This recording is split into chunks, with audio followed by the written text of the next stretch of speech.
This episode is brought to you by the Regional Air Quality Council. This summer, go wild for front-range air quality. Turn off your car instead of idling the engine in parking lots and pickup lines to help reduce ground-level ozone. Did you know that idling your car for just 1 minute creates about 150 balloons worth of air pollution? Learn more ways to help improve air quality in the Colorado Front Range at simplestepsbetterair.org.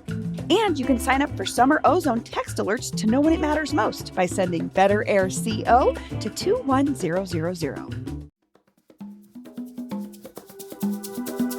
Today on CityCast Denver, it's time for the Friday News Roundup. Today we're talking about the number one thing guaranteed to drive Denverites crazy, parking. The city just made a big change to the parking requirements for new buildings, but what is it going to mean if you're just looking for a space? Plus, another Broadway mainstay is closing, and there's a new plan to help out the beleaguered street. And of course, all our wins and fails of the week. Today is Friday, August 8th. I'm Paul Caroli, and here's what Denver's talking about.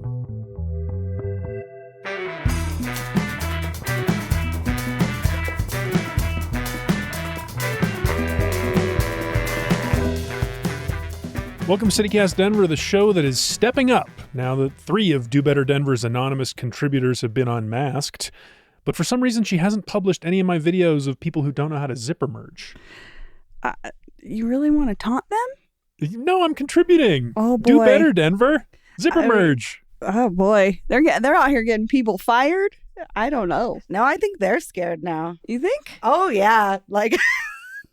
Have you been following this, Justine? Oh, of course I've been following this since the very beginning. Dramatic. So dramatic. It was, I actually saw, I don't know how, on my For You page on TikTok, I got into like the supporters of those people. Oh, and they were like, different angle. How dare you do this to a mom who cares about her community? I was like, mom. oh, That has been my favorite angles. I'm like, you're right. This is when we should start caring about people's well-being. yes. Oh, Sure. how dare you? They're just trying Sure. to live their lives. Unencumbered. But that person that I've assumed is a drug addict who's I'm non-consensually filming, that doesn't matter. Yeah. Hurting someone else's mom. Ugh. Well, we're here at Fun the beautiful Dude IDK Studios in 5 Points. Bree Davies is here with me as usual. Hi. And our guest today, great guest, one of our favorites, is our Green Chili and Politics correspondent. Welcome back, Justine Sandoval. Thank you. Always happy to be here. Before we get to our top story, we have a little bit of business. Just a little reminder, we are a member-supported show. You guys are really important to making this thing happen every day of the week. And if you sign up to become a member, which is just $10 a month, you get access to member-only events, which we're planning a really cool one for later this month. We just locked down the details. I will say the venue, but not the time or place. You have to sign up to get that. We're doing it with the people at the Schoolyard Beer Garden in the Golden Triangle. Have you been there, Justine? Not yet, but I've heard nothing but amazing It's a things great about spot. it. It's so cool. Everyone's talking about it. But yeah, you also get an ad-free podcast feed. You get a special weekly events preview every Monday. Really great stuff. And the knowledge, of course, that you are supporting this show to continue to exist. All right. Our top story. Broadway. It's over. Maybe. And it stings. The North-South Broadway brunch mainstay, the Hornet, announced this week that it's closing this weekend. Still a couple days to go visit one last time, which marks the latest in a string of closings and departures from one of Denver's coolest streets. But as this news breaks, City Council just approved a request from local business owners to allow a vote this November on a new neighborhood tax that could help turn things around. But I think we should start with the Hornet. Does that want to give you all big feelings, that closure? Yeah, Justine? totally. I saw that and I was like, oh, the Hornet, another one bites the dust. But the Hornet's been around a while, and as 29 somebody, years. Yeah, someone who's worked on South Broadway, in my years in the bar industry, that was the final place I ended up in all of my years of cocktailing. And that was the best place. Like, forget Really? Lodo, forget everything. South Broadway, shout out Blue Ice. Jamal, I don't know if he still owns it, but that was where I worked. And the Hornet was on that block. And, I just really love that block a lot. There's a special place in my heart. And, I'd work there. Even in my full-time job in politics, I would still work a bar shift on Friday and Saturday. And even like when I was done with that Saturday shift, I would go back to the Hornet for brunch the next day, even though I, would be over the bar for the night. I would still want to go to the Hornet. A lot of locals, a lot of regulars. I think a lot of the industry crowd also, which if you're part of the Denver industry, if you've ever slang drinks in this or mills in the city, that's like one of those places you went on Sunday morning. So sad. I mean, my first thought was this: it's a lot of everybody in there. That place is huge. Yeah, that's just going to leave a big empty hole on the street just because of the sheer size of the space. It reminds me of like Racine's almost. It was kind of like what was left out. We lost Racine's. I know you and I love Racine's so much. Should we take our weekly Racine's digression? I mean, there's a reason that people still talk about it because it was pretty amazing. I'm concerned that I would love another restaurant to go in there. That's a great space. The windows it's beautiful, huge. The bar is nice. My dreaded fear is it becomes like something, I don't know, a yoga studio and the windows get covered up. A golf simulator. Yeah, something, I don't know. Like, that's my bummer. People love that shit, though. Yeah. Well, did you see the Rockies ad for like golfing in Coors Yes, Field? I've heard I thought that was a joke. No, I thought it was like... I want to do it. I heard someone talk about it, like because you go up on the upper deck and then you're golfing onto the field. It's like a driving range. Yeah. But I thought it was funny. I thought it was like the Rockies are so bad, we're gonna turn it into a driving range. And then I was like, wait. No, they're just showing you how profitable the stadium is, regardless of whether the Rockies are doing anything in there or not. Yeah, you can do other things in here too. You can. It can be a driving range. You could go see a show there. You could go just drink there. But who cares about the team? You can come see another baseball team here. Yeah, you could go cheer on a different team. Come cheer on the Dodgers at the Rockies Stadium. So the Hornet, I don't know. I mean, it's closing, right? We know why it's closing. That strip of Broadway is rough right now. Probably not making the money they used to make. Yeah. I think sometimes I've had to come to terms with this as a lifelong Denver resident, but sometimes people just want to retire or their ability, like they did well, they had a long run and those places ended. I'm thinking like now, like what are going to be the new staples that are going to have that long run in Denver? But it doesn't seem hopeful because every new restaurant that opens up doesn't have a long life.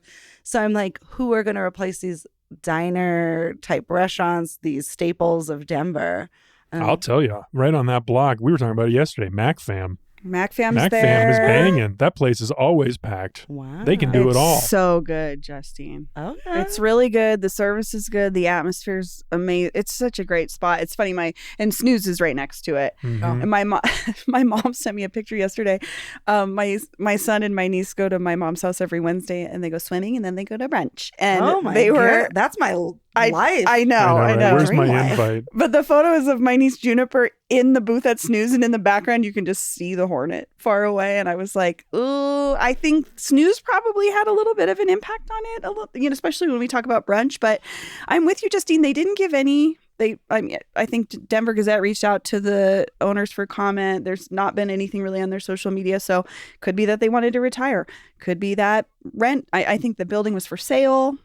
We don't really know. I saw some reporting on it from Business Den, had some more information. Business Den has been covering this particular property when it was sold a few months ago. And then the Hornet was up for lease while it was still operating, which is interesting. The space was. The space was. And at the time, the owner of the Hornet said that he wanted to continue operating the restaurant. But that's really all I know. I know from this article that they said that they were charging $37 per square foot to lease the space. It's 5,700 square feet.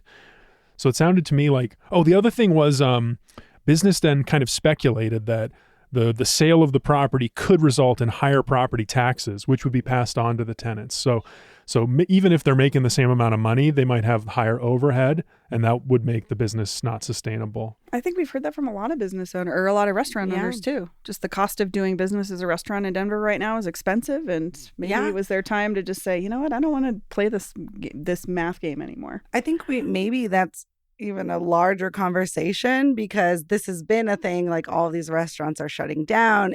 Everyone knows when you open a restaurant, not everyone knows, but a lot of people find out when they open a restaurant that it takes a long time to make a profit. and that you're really struggling for a while. So if you don't get those years in or whatever, it's just like a loss right away, especially with the high cost of rent for a restaurant. And that's mostly what a lot of these people that are opening these new restaurants are paying for, is the overhead of the cost of the location. That's not what they say. Really? Sadly, no. Now, we covered this a lot earlier this year. What they're saying is, and I talked to the guy who runs Culinary Creative Group, Juan Padro, who I know gets a lot of hate online, but he said that Denver is the most expensive place to run a restaurant in the country, in the world, and it's because the minimum wage has gone up in the last few years. He says labor costs. I don't like. Okay, This is why the state legislature had a big fight over the tip minimum wage, and the governor's fix is he wants Denver to do it. I don't know why. I City don't know Council's a not talking single about restaurant worker who's not struggling right now. So Totally. that's just And a you hard know, argument to me. It's hard, and I think there's arguments on both sides. And I've never been on the ownership side. I've been on the worker side. So I have that perspective. But I think, this needs to be something that we definitely tackle and talk about. We talk about, I see this online a lot, the conversation of like, Denver has no good places to eat. Like there's no good food. But I don't $20 cheeseburger. Yeah. Walk out of there feeling disappointed almost every time. Totally. Every time. Even like drinks, even if you want to go have a drink, you're paying like $15-$20 a cocktail. And I remember those were like Vegas prices back in the day.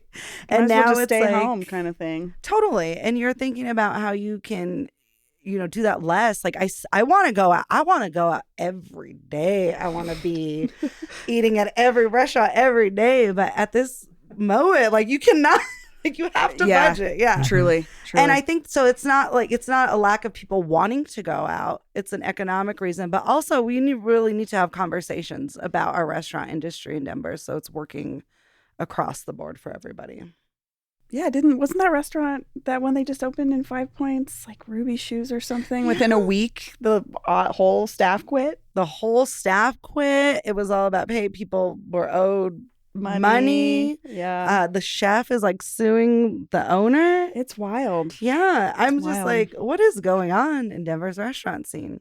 Also, I think we should just point out that the Hornet was run into by 3 different cars 3 different times, and they survived that. That's a tough business. That's a Denver thing. Brothers Bar had a car run into it too. There's a picture if you go into my brother's bar. Really?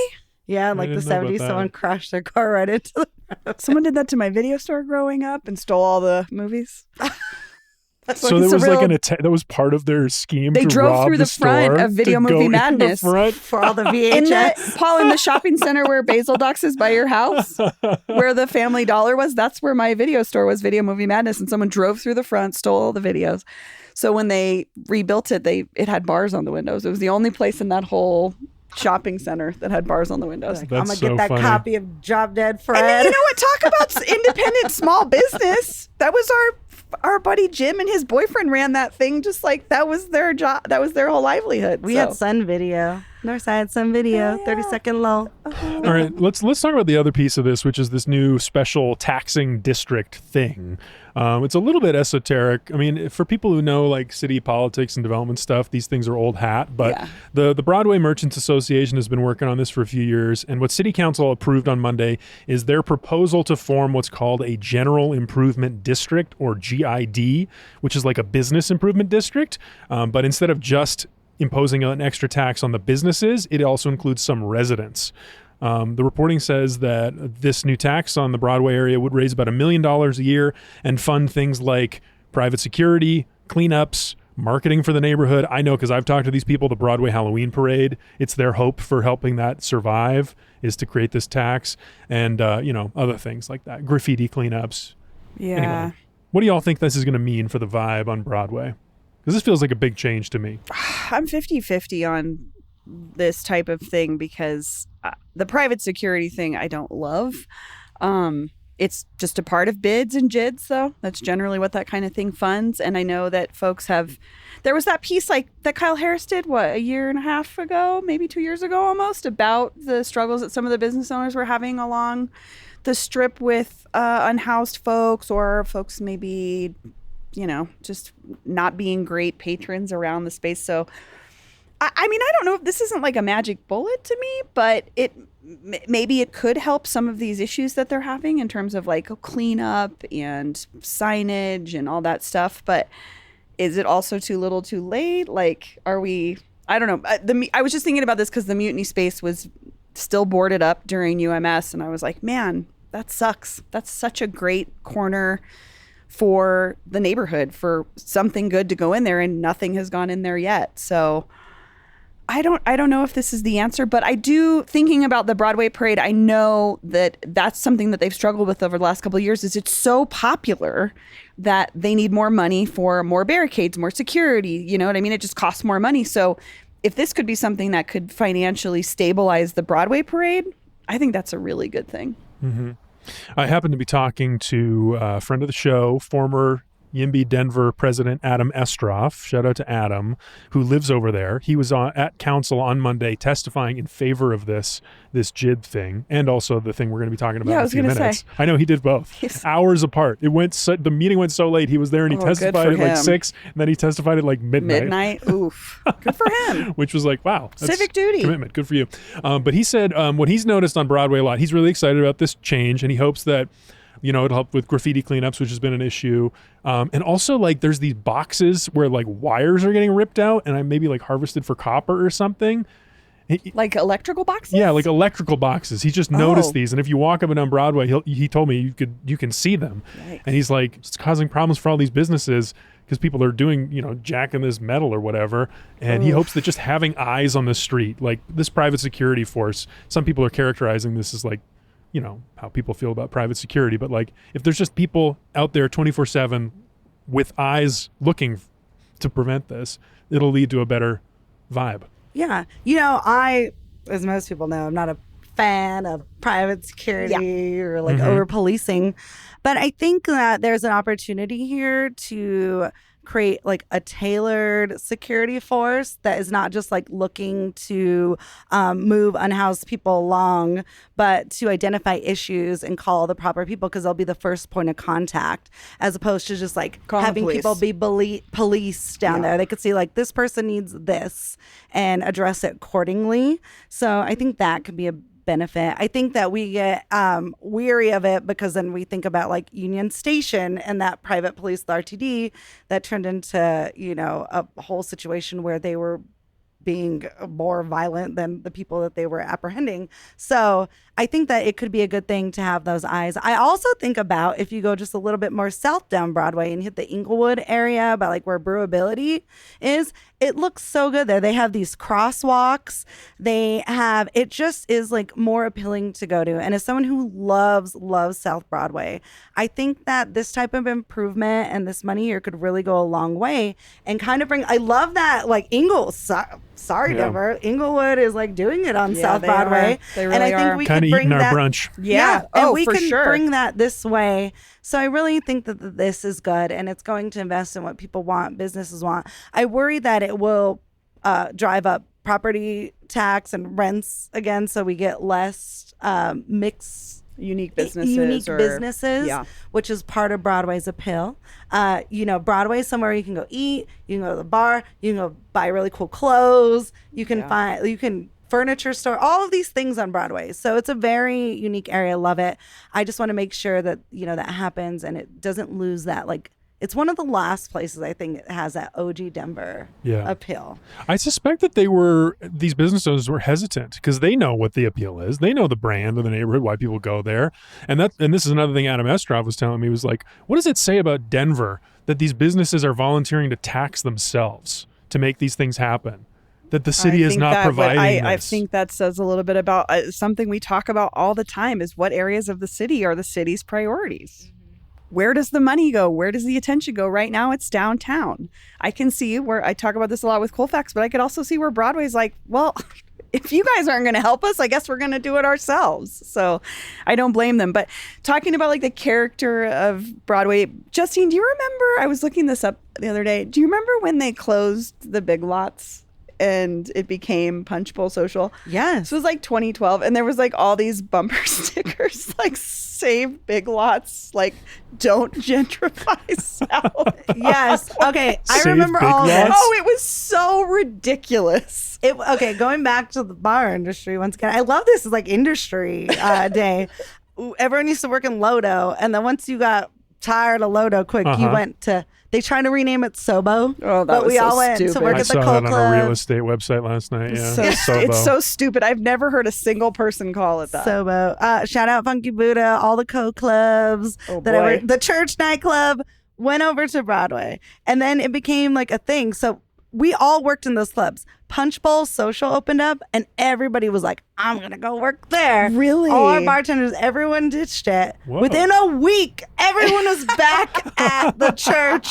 They were back at City Hall. They were back at the Funky Buddha. Everyone was back because it was like, oh no. different vibe. And everybody gave them a hard time. Like, you're going to go over there to the sellouts, Broadway. They took out the big lots. I just remember it being like this weird point of contention. It and I was. was It like, was a I don't know whole if this is thing. what we want to be fighting for. Save the big lots. I Yeah, love that. it was really funny. I heard that I heard that South Broadway, that strip is clubbier now than it used to be. Have you all seen this? I think maybe just Punch Bowl Social. Yeah, it really, like, vibes wise, there was more dive bars for sure. Now there's like, I wouldn't call like Irish Rover and Historians dive bars by Clubs. any means. They are like that hybrid-y thing, but like, you know, it used to be like the Brown Barrel and like Blue when Ice the was only Skylark was clubby. down at Barry's. Is HQ clubby? It can be. It depends on what they're. It's a show space, so like it depends on if there's like a dance party there If that there's, like, night. EDM or a dance. Yeah. It's honestly it's Peter music. Orr books it, so it's mostly punk shows and like older like punk bands, and like Lydia Lunch is coming there soon, who's like a 70s no wave artist. So I wouldn't say it's clubby by any means, but like, I mean, High Dive too, it's still a lot of shows. They used to do more dance nights for sure. It's weird though But because it is like I don't know, I wouldn't say it's clubbier, but No, the Blue thing Ice was, too, to say. back all to in say. you go to Lodo if you want a club, and then once you If you want to club and fight, club you and go to fight. Lodo. But once you like, Sign this is me my up. cocktail waitress years. Once I was over like 25, I was like, I'm too old for Lodo, so I went to Broadway, Uh-huh. and that's, that's where you so start going funny. to Milk Bar, and you go to these other bars where it's still music and clubby, but it's like age up. Do you think it's still, it still is that? Like, I don't know. I'm old now. I don't know. I know. I I don't was know. like, what I it went is to the either. dog park. I go to bed early so I could take the dogs to the dog park. So I don't know. The opening night of the High Dive was 2003, I think, and it was like definitely the hot spot for Is High Dive though Denver? Hipstery Is it like clubs. the Ingle? High Dive. No, that's still Denver. It's still in Denver, It's still, yeah. yeah. You have to go past like I-25 and get into That's where right. like Antique Row is and Party stuff. I in think the to boat. get beyond that, but. I think I'm trying to think what else is over there though. I mean, There's a Sputnik lot does of DJ vintage nights resellers. still. I will say I had a girls' night out a few weeks ago on South Broadway, and it was very enjoyable. We started at Burn It Down. Burn Down? Burn Down. Yes. Yeah. Burn.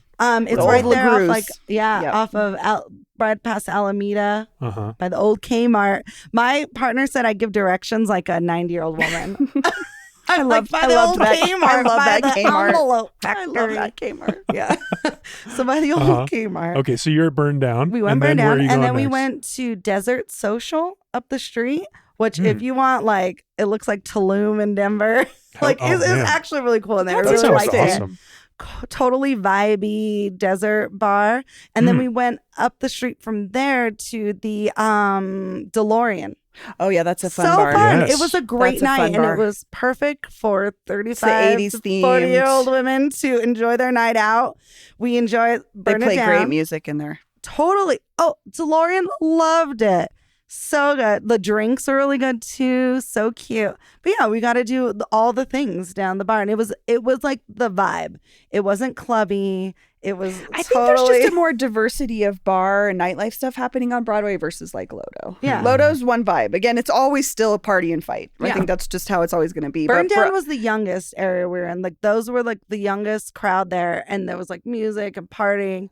The Desert Social is very much like Instagram-y, like chill out with your friends, and then DeLorean's like fun, like like there's so many great bars like down Broadway, themed bars too. You've got Drift. like, Tiki bar, yeah, you got Yeah. Drift. You've got all of these amazing places to go. yeah. I Yeah, love I that. think Well, I like that's. let's end there. I want to hear where people are like, what are the new classics on Broadway? Yeah. Tell us where are your spots. This was I like this night with Justine. This is fun. I mean, if we're talking though classics, though, I think Sputnik at this point is a Broadway classic. For sure. It's an For institution. The Skylark. Oh, like I said, I went Badgers. to that Badgers at this point. I've I went to never walked the in St. there. Mary's bar that it took over Barry's bar. That place is pretty cool too. I'd check that out if you like it. So there's a lot of good stuff. Well, let us know your faves, the new classics of Broadway. The hotline is open, 720-500-5418. Again, it's 720-500-5418. We're taking a break, and then we're going to talk about the thing that is driving Denverites wild.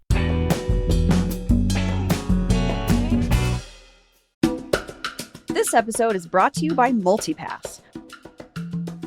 Founded by event hosts for event hosts. Sell tickets and memberships, plus find local events with MultiPass. Proudly based in Denver and deeply rooted in the local event and creative scene, MultiPass isn't your run-of-the-mill ticketing platform.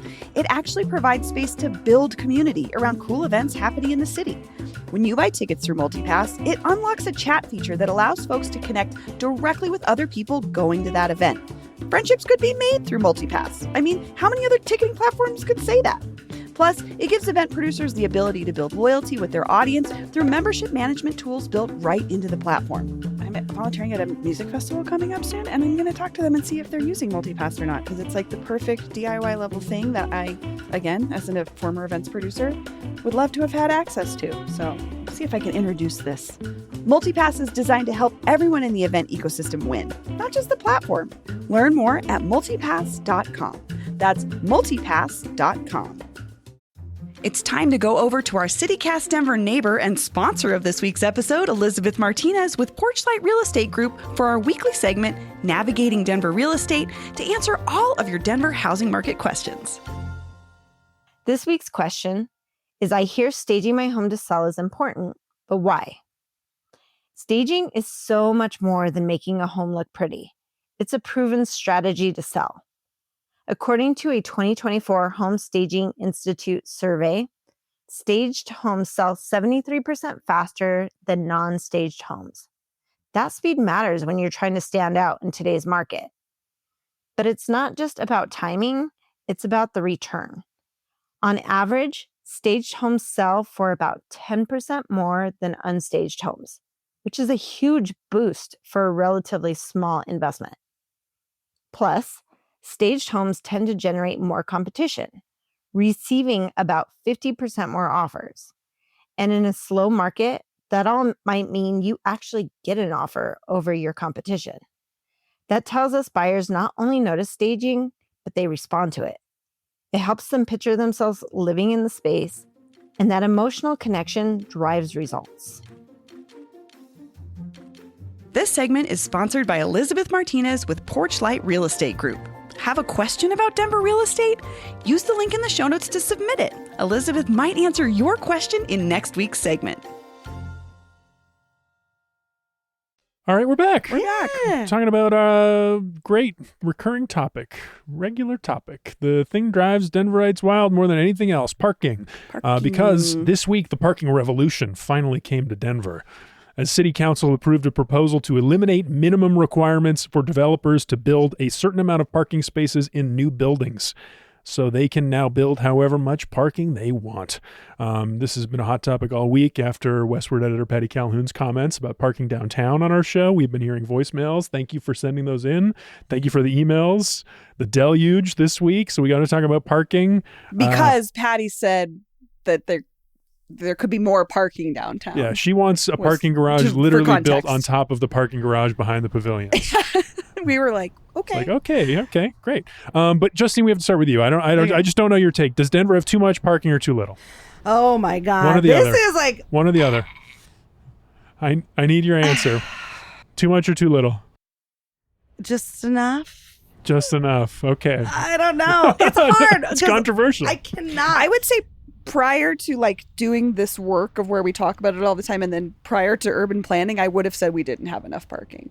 But as an average Denverite, I didn't think that we did. But when I started to like hear from the experts, there is a ton of parking. It's like a lot of it's kind of just locked away or you can't access it.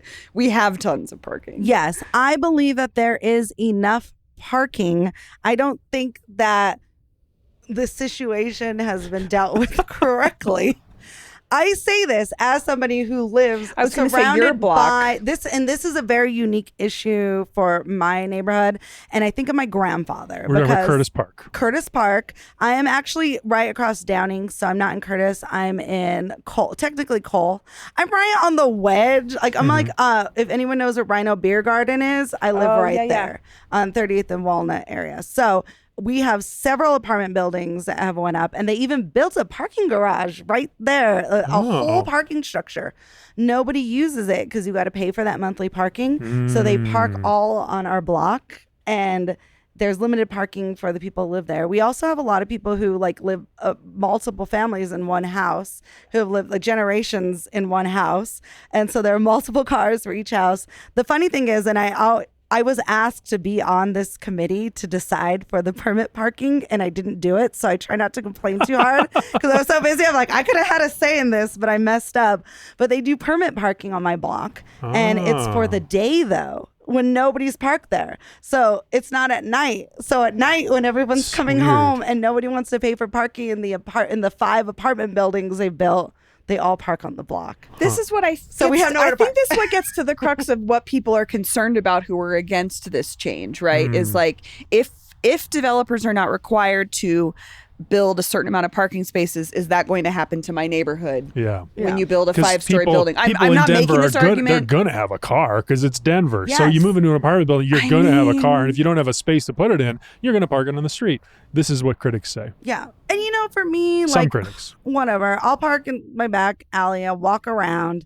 But this has become an issue for my grandfather, who lives about 6 blocks away from me. He has a designated handicap parking, but people still park in that spot with don't care. Wow. And so That's like Denver, this baby. poor man, his like daily thought People parking in process is his accessible parking spots is a spot. whole other can of but worms. it's too. like him because he's also he's like on 27 the Arapahoe area, so all of the parking and stuff from there comes in, and so you have like a lot of elders who miss out on this. The thing is, we've been having this conversation forever, and I've been involved in, and this goes back to the gentrification conversation, and parking minimums have been a thing forever, talking about less parking. I think the idea is this hope, wish, and dream that we have a more walkable, livable city. The thing about this for me is, especially with low income people don't realize that their lives are actually spread all over the city, and that this idea of like a concentrated walkable community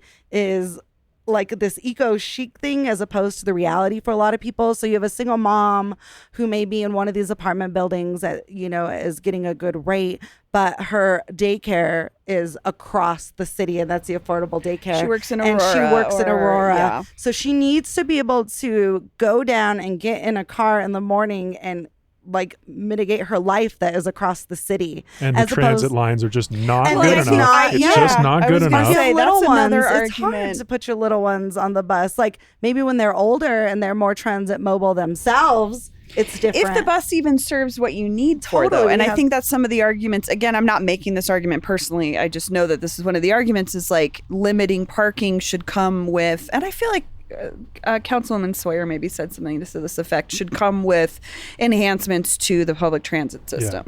This Which was- I know people that are pushing for this reform are also pushing for transit growth. They are. Too, They are. to be fair. Which is also the precedent. Well, let's talk about the positive side, the people that are pushing this, because just to give them a little bit more of the attention here. This has come after the state legislature and our governor signed a bill last year. It just went into effect in June that prohibits local governments from enforcing parking minimums on development near transit stops. So this is all part of the governor's like densification, push towards, ideally, I think in his mind, cheaper housing and more eco-friendliness, like you were saying, Justine. And it is connected to transit for sure. The new Denver measure goes further. It's not just transit stops, but they're talking about things like, if developers don't have to build parking spots into their buildings, they'll be cheaper to build so they can offer cheaper rent.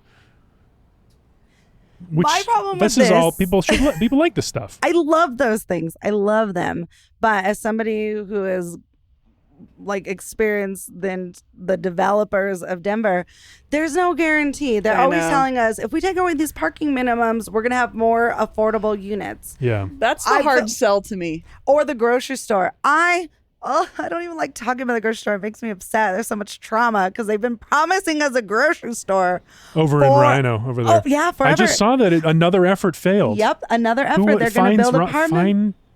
One of these developers bought like a lot, and he'd been working on it for like 7 years. It was Feinstein with different potential chains, and he just sold it. Now Alexa Rhino is going to build apartments, and they're going to be majority luxury apartments and no grocery store. And that's what I've learned is that the developers promise things, and they cannot promise you anything. That's not how it works. So they don't work for. I mean, we didn't elect them. So the idea that like, oh well, there won't be a parking garage. So we're going to put a King Supers. And the thing is, like, they put stuff in, but it's not a real grocery store. It's not something that's like, and I love Natural Grocers. I love y'all. You guys are a great company. The one on Brighton. It's just not sustainable. I also feel like it's not a full service grocery store. It doesn't have the other things. It's got my kombuchas. It's got my kombuchas, which I like. But it doesn't have like, you can't get a money order there. You can't get your prescriptions there. I'm saying like a grocery store. Yeah. And I think that's part of the issue is that there's a lot of promises, and it goes back to us putting faith in the developers to bring those things in, which and we have never not delivered. seen. Yeah, I was like, not a good track record. So, I mean, I'm about it. I like that. But I also want to think about people who do need their car, which is a very realistic thing in Denver. We are not New York City. We are not like the type of city that is ready for that yet. And also, if you want to have like these dense neighborhoods, you need to make sure that we are putting grocery stores in and having walkable neighborhoods and services that you need, a dry cleaner, like just very they're just about things. to close the closest post office to my house, which is in Westwood, which isn't even in my neighborhood, and they're going to close it and move it even further. And I'm like, you're not making things, this densification thing feels like a great idea in theory, but we're not seeing it happen. So I see the skepticism, but I also see why this is a step towards change. We have to make this change to maybe make room for these other, hopefully, these other things. And I will give council credit. What is a 9-3 vote? They're forward thinking. They're saying, we want to see this change. Although I laugh because Kevin Flynn was one of the no votes.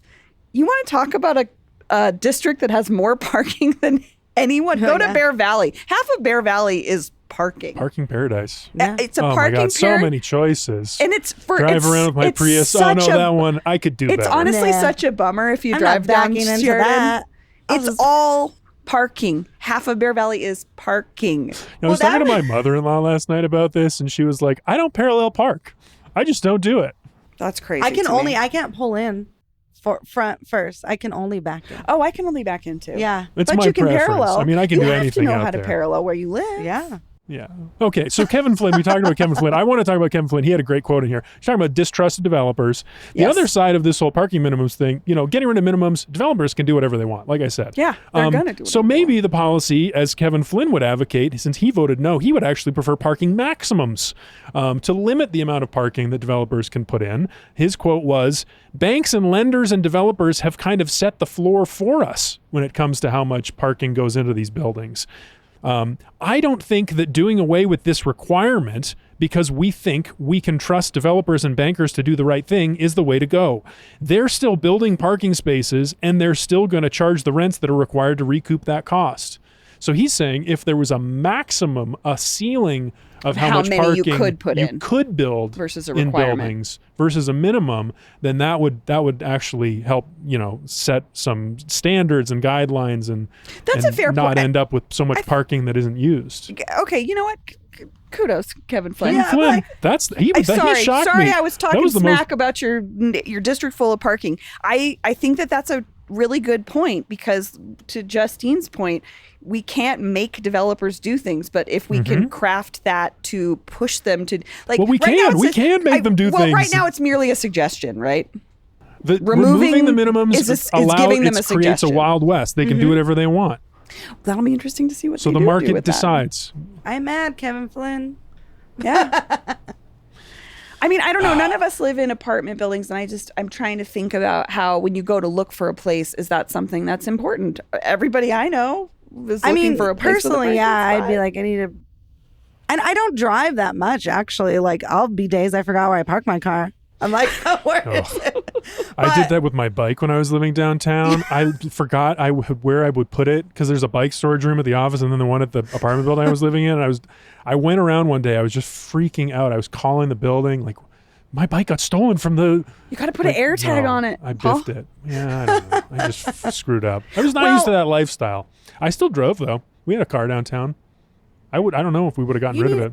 If you move here too, you're going to the mountains. So I That's don't know what the you're other gonna thing. That's the other thing. I mean, people would the bus people or the transit people would say like the bus staying. They're making these lines that'll take you up to Winter Park or whatever. But I've looked into those. They don't. not there they're yet. not It's looking not- fun. Doesn't seem like a cool weekend.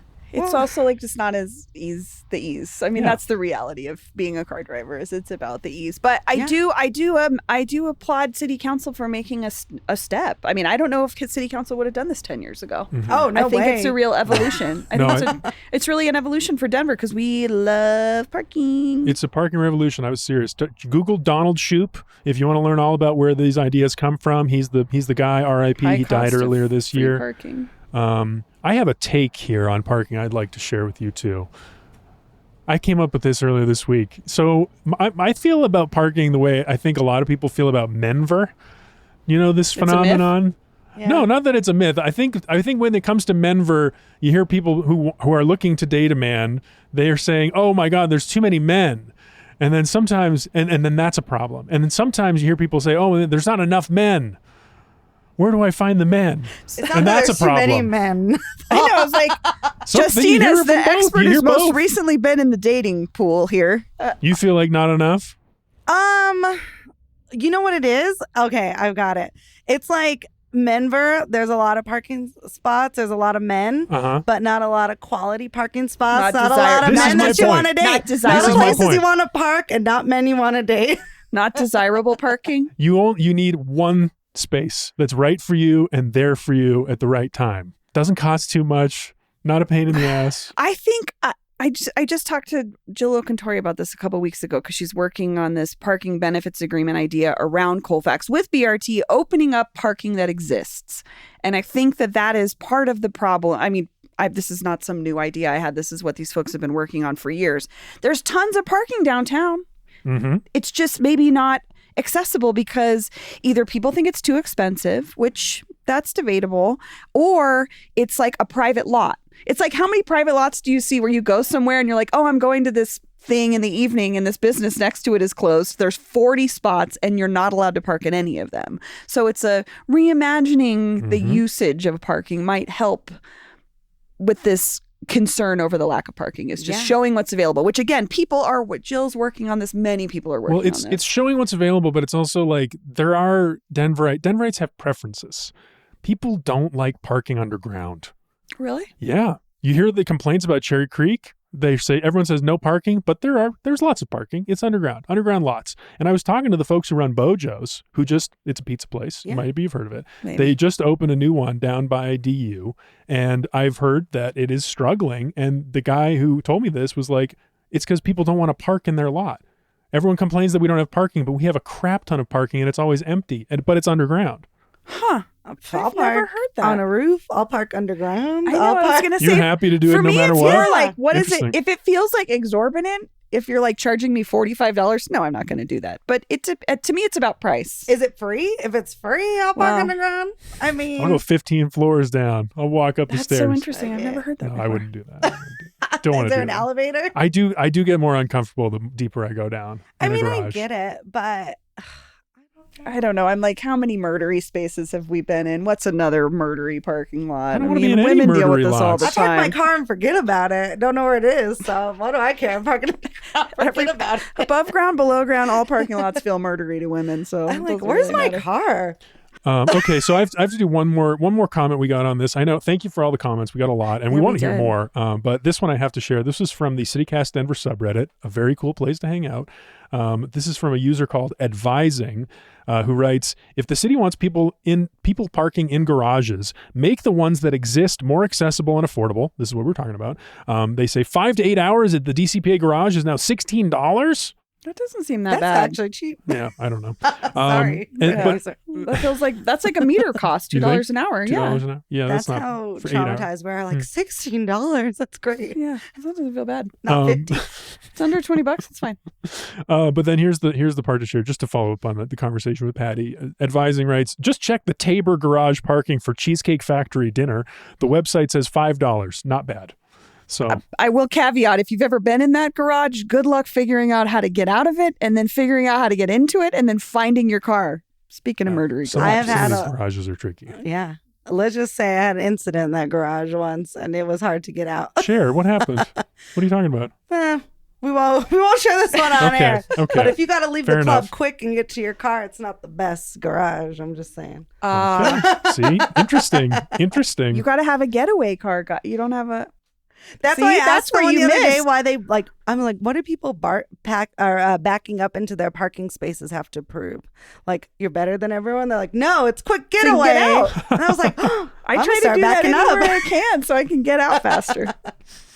Okay, well, parking. We're going to talk about it again. So we do need to hear from you about all of this. Parking minimums are gone. What do you think? 720-500-5418 is the number. Leave us a voicemail. Send us a text. We're going to take another break and come back with our favorite way to end the week, wins and fails. There's nothing like when you get that part from eBay and it just fits. Yeah, the first time. So you can do less of this and get right back to more of this. At eBay, you'll find all the parts you need, guaranteed to fit, at prices you'll love. Sounds good, doesn't it? eBay, things people love. Eligible items only. Exclusions apply. Ryan Reynolds here from Mint Mobile. With the price of just about everything going up, we thought we'd bring our prices down. So to help us, we brought in a reverse auctioneer, which is apparently a thing.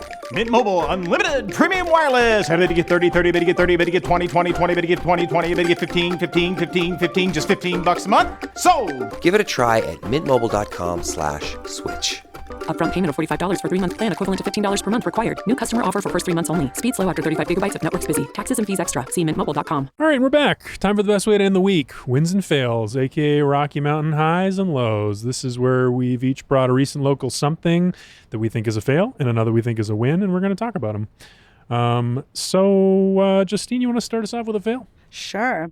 My fail of the week was our governor, Jared Polis, joining Republican states to help ban SNAP benefits from being used to buy soda. He did? Yes. This doesn't seem like him. This This is moral not his- war on soda is so ridiculous. Which is not, he's And it's normally a pop, libertarian. excuse me. He wants to Well, let this is- people live. And this is, what is Does this? he? What is you happening? know what? That's what really grinds my gears. Is like the libertarians of old didn't even want you to have a seatbelt, and now Yeah. the Now new they're libertarian is policing your stopping pop. your soda. Seriously, This is weird. yes, This is weird. Very weird. He's the only Democratic governor that basically was an approval from the Trump administration to stop any SNAP benefits from buying soda. And this just really makes me mad because I am so sick of punishing low income people. Oh my God, with like the really? most minimal things. Like, people don't want them to get lobster or steak on SNAP benefits. I don't it's care. about this moral panic about obesity, and it's about all of this, like, it's just, Yes. it's like weird moral finger wagging over, like, not necessarily corollary health outcome. Well, the governor information, said it's a but health whatever. issue, right? Whatever. So it's a health issue. We're protecting kids. But let me Bullshit. tell you, there is a major health issue that low-income kids in Colorado are faced with that have long-term detrimental health. That's pollution. I was just gonna say, I don't know if you've seen the brown cloud over Denver the like, last let's week. work on something that's really impacting folks' Global health. Swansea Elyria is the most polluted zip code in the nation, and kids there have asthma, long-term effects from pollutions, carcinogenics that they're breathing in that have way more impact than your soda. And also the fact that, and I won't just put this on Trump, every president has a button in the Oval Office to get a soda whenever they want it. So if I'm paying for Trump's diet soda every time he wants one, He probably I has don't a care. McDonald's fountain, like, in his. Exactly. I don't care. And I'm tired of anytime a low-income person gets a little something, we've got to regulate them. We've got to take it away. What if you're having a birthday party? All these things. Who cares? It's just also part of this shaming people for utilizing SNAP benefits and like finding ways to make it harder and harder to do something, which is just like feed your family. And folks believe it. I have friends that are on it right now who've already experienced the cuts, and they're like, I can't even afford to buy much with this to begin with, and you're trying to police what I can buy. Like, it's just food. Majority of people on SNAP benefits in this country are eating spaghetti. Okay, they're not like living it up, living Crazy. large. You might have situations in your life where soda is celebratory. I just don't like this. I don't like Look at you and me going to bat for big soda. Yes, and I don't even drink soda. I don't drink soda. Oh man. I'm but a Coca-Cola that really bothers freak. me, and especially coming from a libertarian governor where they want less government interference and regulation for us to, crack good down on point. these simple things. Especially times are tough. Times are awful. Maybe a soda is your only joy of the day. Like, Give it to leave people alone. So that's my fail. And that's quite a fail. Sorry. Bree, do you want to go? Man, one of my favorite restaurants of all time, Tommy's Thai, had to put up a GoFundMe to try to stay afloat on Colfax, and my heart is just breaking for them. Every time I'm in there, it is difficult to see if they're open. It's difficult to get there. It's hard to see their signage. And I remember I went a couple months ago and I almost didn't go in because it looked closed.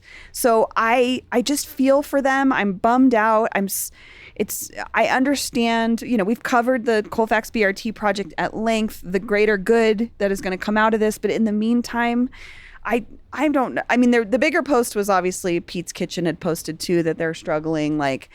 But Tommy's Thai has been there since the 90s. This is my favorite Thai food in the city next to Jay's Noodles. And I just feel for them. I can't imagine as a restaurant owner that works your ass off. This is a family-owned restaurant to have to ask the community for help in this way. Please just go to Tommy's Thai. Just go buy food from them, but also donate to their GoFundMe. I just don't want to see us lose something like them while we are making this progress. Like, please help them out, but what a bummer. Paul, what about you? I don't know. I'm kind of between things because the Republicans did some absolutely heinous sexist stuff with this. But I don't know. I'll just put a link in the show notes because I think we have to talk about the group text. The group. I miss. No. Well, let's talk about it. Republican House Minority Whip Ryan Armagost gets the fail from me this week. CPR reported that he took a candid photo of one of his Democrat colleagues on the floor of the House last April. Candid, that's an interesting way to put it. How would you put it? Not consensual photograph? I'm sure she didn't know she was being photographed. No, I don't think so. So she was just like on the floor speaking. Working. That worked. And so he shared this photo to a secret GOP group chat on Signal where they made fun of her. And then cool people and then maybe connected, maybe separately, but an hour later and there's video footage that CPR found of him clearly surreptitiously taking a photo. What an absolute And then you can creep. see the photo because an anonymous social media account posted the photo an hour later because they found all the chat records. And for months, she was cyberbullied and harassed over her outfit, basically, and how she was presenting herself. She happens to be more of a progressive Democrat from Fort Collins. Of course she is. But yeah, I mean, just to put a point on this, some of the comments in his group chat, which were in the CPR article, Representative Brandy Bradley, who joins us from Bobert Country down in the south suburbs, responded with some nauseated face emojis and a face palm. "That's awful," she writes. "I didn't know it was dressed like a stripper day." Well, we are on Colfax, Representative Lori Garcia Sandler wrote. "Goes by the name of Barbie Q," Representative Chris Richardson wrote. "Those boots weren't made for walking," Garcia Sander added. What a bunch of losers. Those aren't even good jokes. Yeah, Those are I mean, just some of really the texts were cut rate. apparently removed, so there might have been Also, meaner I don't know stuff why in there. Armagoss is making fun of anybody. One time I made fun of him in the 7-Eleven by my house because he said he was afraid of the neighborhood. But I saw him getting gas on his way home from the legislature. And I was like, I thought you were afraid to be here. And he ran off and drove off.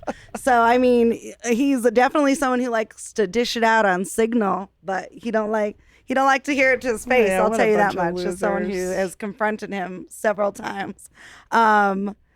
It's just gross. And it's kind of funny to me that like Signal was like a place where we were like organizing protests and stuff. And now This like is where the GOP now goes the to do GOP their is- catty baloney. yeah, they're being catty, or they're planning posting. strikes on Iran through Signal too. True. So like they've like not realized that Signal is Flame actually American flag Yeah. knuckles emojis. Yeah, so I'm like, it's just funny they're all using Signal now and like think bunch it's of like losers. private. And I'm like, it's only private till Also- someone leaks it or you add a Times reporter to it. Two things. Okay, a stripper. So we're still making fun of sex workers. Old news. Colfax. What? Colfax Tell has not me. been the prostitute area, that area of Colfax for a long time. So get it right. And yeah, it's like, It's also making just fun like of a sex cheap workers. shot. It's just such a making cheap fun of a shot. woman who's at work trying to Yeah. do her job. And I will tell you, as a woman in politics, dressing is really an issue. Like getting dressed every day is a big thing. Because someone's gonna be mad at what you're wearing. I can look at pictures of every like male Democratic politician that I've ever worked with, and they wear the exact same thing. Those like black slacks and a blue button-up shirt, and you can wear that uniform every day. But when you're a woman, you have to dress differently. Your body, like, sometimes is not working with you the day with the outfits you wear, and it is very uncomfortable. You do interviews, and they don't often have like the seating set up for you to sit in a dress properly. It's hard to get mic'd up. So I feel for that person because it was really hard being a woman in that career field. It's really hard to fit this image, and you're very self-conscious constantly, and people are sitting there making fun of what you probably put a lot of time and effort into wearing that day as a woman. So that's what makes me sick personally. Just before we move on, one quote from the article. After being contacted by CPR News for the story, Representative Brandy Bradley tweeted that she didn't believe the photo prompted threats and instead blamed the Democrats' own comments and votes Oh, get a for the life. months of harassment and It's what a cyberbullying. bad- It's like, Good wow, God. it's your fault. It's like victim blaming. Cannot own a single thing. All right, let's talk about good stuff. And I'm going to go first. What? It's just it just suck. Those It sucks. People suck. Yeah. It sucked. Give us some good stuff. New security checkpoint opened at DIA this week. Why are you On stealing the my east win? side. Is yours too? Let's I'm talk going about to it. the airport this weekend. I'm excited and for I you. can't wait. Ooh, you get to Have wait you in the been nice to line. the new? I have used the security on they're the kind of west? doing the same thing that they have on the west. They've had there for a few months, and they did it on the east now. And then what's exciting to me is they've cleared out that main floor on the 5th floor, that main area, to make it even more like spacious and open. And I mean, that's what's so great about DIA is The that Great the Hall. tenting in the Great Hall, and you get the birds flying in. It feels just very like open to the atmosphere and the environment. I remember when I first moved here, I showed up and I went down the escalators and there was birds chirping, and I was like, oh wow, this is a place that loves nature. Even when it gets I- trapped in your I mean, Airport. I guess, yeah, maybe that's not a great thing, but I had that feeling, and I've always had a really strong connection to DIA. I think it's a great airport. I love it. I'm just excited because again, like you said, the other security gates have been open already, and those are it goes so fast now. Like you don't really wait. And my husband was just flying to Paris earlier this week, and he was like, I got to the airport 3 hours early, and then I had nothing to do because security took no time. So my additional win to that would be there's still a ton more new local restaurants that I haven't tried in there. I'm excited to go early, go through the easy checkout or go through the easy security, and then go have some ramen at Uncle. It's gonna be amazing. So many good places to hang out in Concourse A now if you're there early. Is that your favorite concourse? Well, when I get a fly out of it, yeah, but I'm usually the Frontier one. But I saw all of the new things they put in recently. It looks so nice. It's I would just good. want to go hang out there and get there early. I had heard rumors when they did the new security about the Great Hall. Oh. I think enough time has passed now that they're done with East Security, that one of the big reasons that they had to do was Homeland Security came in and was like, this is a huge threat to security, because people could watch in the Great Hall, watch the security lines, and they can find any weaknesses. So that's why they've changed it. So now the Great Hall's that's open and the interesting. security's on the side, And so it's people like can't in watch. individual sort of. Yeah, and it's more walk into closed different in. rooms. Yeah, kinda, and yeah. that was the reason why. Because it was actually a Homeland Security issue, but they didn't want to say that. This one I heard inside information, and that's what started the whole process for the remodeling. Don't be starting new conspiracy theories about So, the airport on the add show that. here. Add that to your. We got plenty. All right. Well, I guess that's our win. Yeah. Good, Justine, big win what's for yours? DIA, Justine. So my win was, it's actually like an interesting one. It might be because I'm getting closer to 40, but my stomach always hurts. And I'm like, am I allergic to this? Am I allergic to that?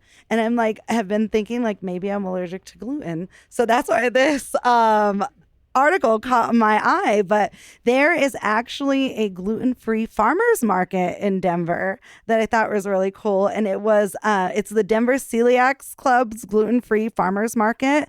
And it is from 9 a.m. to 1 p.m.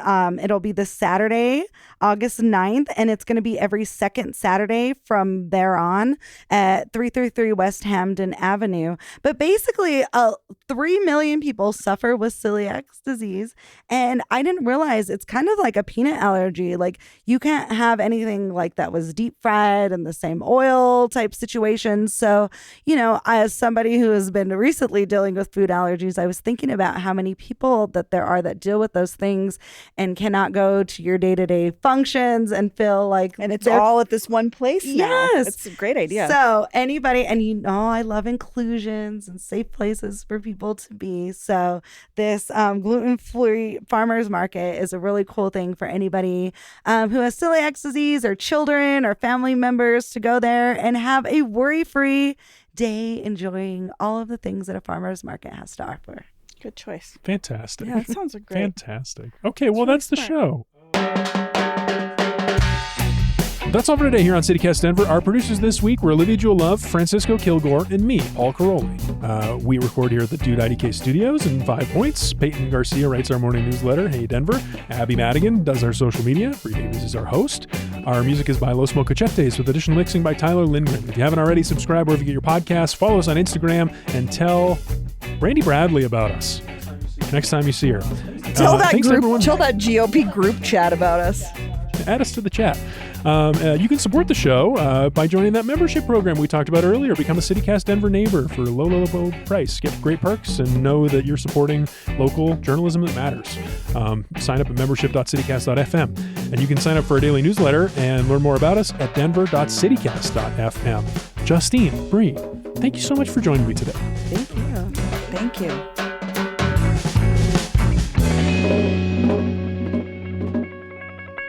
Today is Friday, 1982. Coming to you live from your pager.